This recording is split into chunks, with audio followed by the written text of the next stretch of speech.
ओम गण गणपते नमः। ओम नमः शिवाय।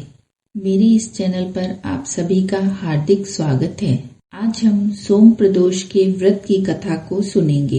कथा आरंभ करने से पहले आप सभी से अनुरोध है कि मेरे चैनल को लाइक, शेयर और सब्सक्राइब जरूर करें और बेल आइकन को भी जरूर दबा लें। सोम प्रदोष, सोम त्रयोदशी व्रत, इसकी कथा को हम आरंभ करते हैं। ओम नमः शिवाय। सूत जी बोले कि हे ऋषिवरों, अब मैं सोम त्रयोदशी व्रत का महात्म वर्णन करता हूँ।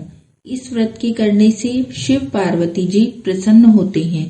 प्रातः स्नान आदि करके शुद्ध और पवित्र होकर शिव पार्वती का ध्यान करके पूजन करें और अर्घ दें। ओम नमः शिवाय इस मंत्र का 108 बार जाप करें, फिर स्तुति करें। प्रभु, मैं इस दुख सागर में गोते खाता हुआ, ऋण भार से दबा हुआ, ग्रह दशा से ग्रसित हूँ। हे दयालु, आप मेरी रक्षा कीजिए। शौनकादि ऋषि बोले कि हे पूज्यवर महामनि, आपने यह व्रत संपूर्ण कामनाओं के लिए बतलाया है। अब कृपा कर यह बताने का कष्ट करें कि यह व्रत किसने किया और इसका क्या फल प्राप्त किया। सूत जी बोले कि एक नगर में एक ब्रह्माणी रहती थी। उसके पति का स्वर्गवास हो गया था।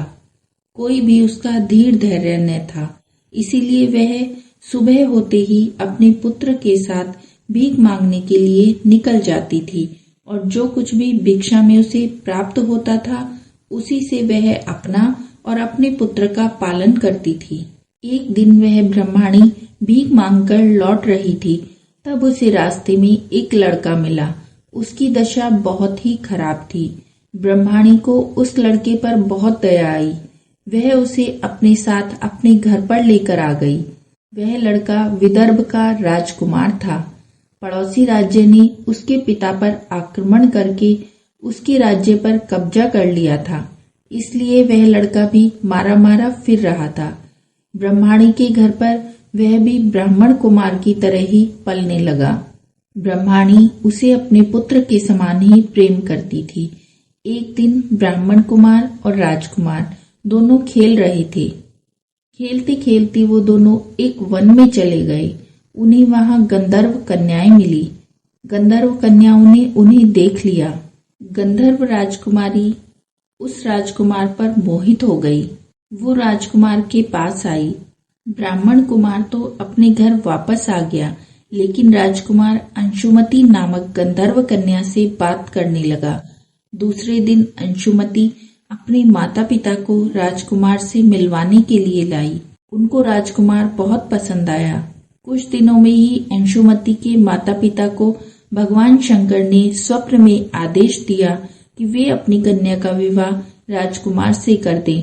फलतः उन्होंने अंशुमति का विवाह राजकुमार के साथ कर दिया और गंधर्व राज की सहायता से उस राजकुमार ने अपने शत्रुओं पर विजय प्राप्त की।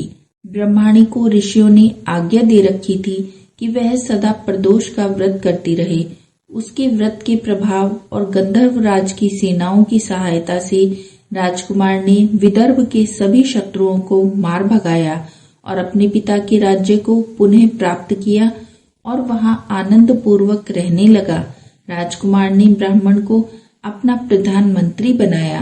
राजकुमार और ब्राह्मण कुमार के दिन जैसे ब्रह्माणी के प्रदोष व्रत से फिर गए, वैसे ही शंकर भगवान अपने दूसरे भक्तों के दिन भी फेरते हैं। तभी से प्रदोष व्रत का संसार में बहुत महत्व है। कि इस प्रकार ये सोम प्रदोष की कथा यही समाप्त होती है। बोलो ओम नमः शिवाय।